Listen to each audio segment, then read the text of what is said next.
Why don't we head on down to the Democratic National Convention Radio Row, where we find Lori Lundin and Rachel Croson this morning. Good morning, ladies. How are you today? Good morning, John and Dana. We are here at the Democratic National Convention, and we have a very special guest with us this bright and early in the morning. Everybody is very revved up after the big speech last night. Bob Weiner is with me. He is a national Democratic strategist, national columnist, and also former Clinton White House senior aide. Bob, great to have you here on the program. Thank you so much. What a pleasure to be with you, Lori, and Rachel, and John, my old friend from other lives in the Washington Times, and it's great to be with all of you.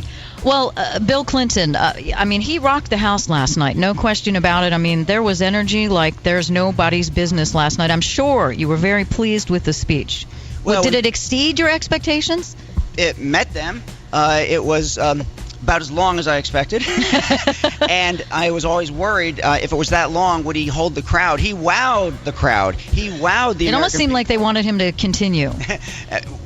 It's true. He would have won a third term if they had amended the Constitution, and it's just not to be, of course. But let me just make the point that when Clinton said double down on trickle down, he got it right. When he said you have to use math, not blue smoke and mirrors, to create a budget, and you're going to be in debt if you cut taxes, if you spend the money on the wars, if you don't pay for anything, then of course you're going to have debt. So he put the myth to Paul Ryan and Mitt Romney's budget and to George Bush's budget. And when Bill Clinton did it, he'd use the math, and Barack Obama is using math. Yeah, he definitely made it a point to say, this is arithmetic. And that was a powerful line. That's right. Certainly. But here's the question. He was so powerful.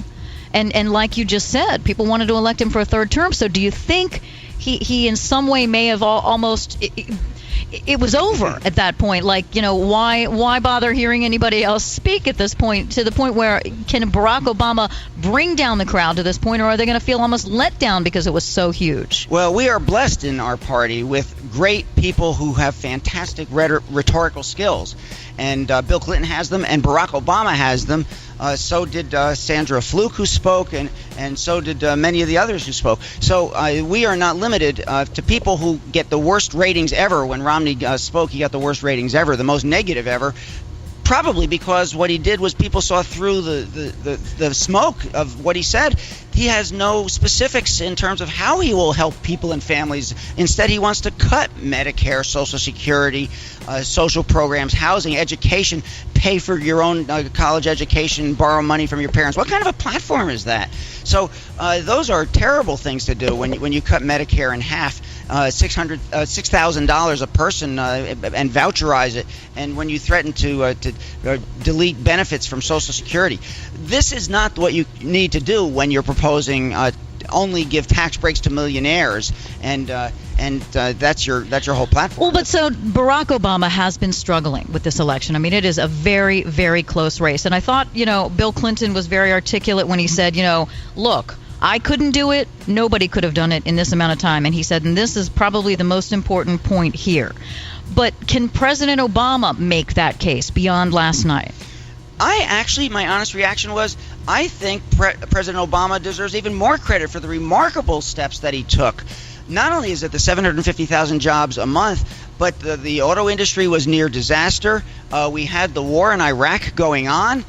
Bin Laden was still loose. So those are things that are incredible achievements. And by the way, Bin Laden is an important one that hasn't been mentioned particularly much yet.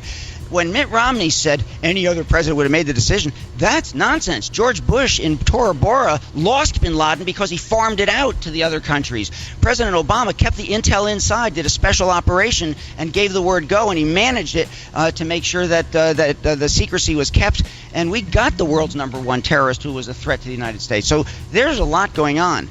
On the economy, it's amazing what Obama has done, but the Republicans try to start the clock with Bush's losses. They include the first 2 months where we were losing hundreds of thousands of jobs. If you start the clock after the first 2 months when Obama reversed the bubble, that's where you created the 4.5 million jobs, and we've had 3 straight years of job growth. All right. Bob Weiner, national Democratic strategist and former Clinton White House senior aide.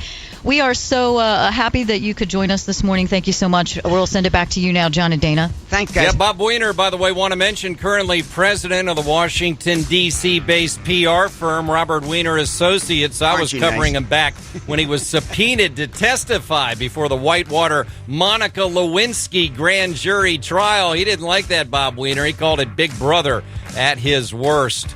We'll look forward to speaking to him again. Speaking of the Democratic National Convention, we're going to go down there again when we come back. John Ward, senior reporter for the Huffington Post, is standing by. And we'll talk about the platform pivot. Democrats put God and Jerusalem back in the party platform to some boos from the delegates. And what's the Romney campaign up to? We're going to be interviewing Ryan Williams this hour, the national spokesman for Mitt Romney's presidential contest. Stay tuned, everybody. This is where the nation's news breaks. The largest team of investigative journalists on radio. America's Morning News.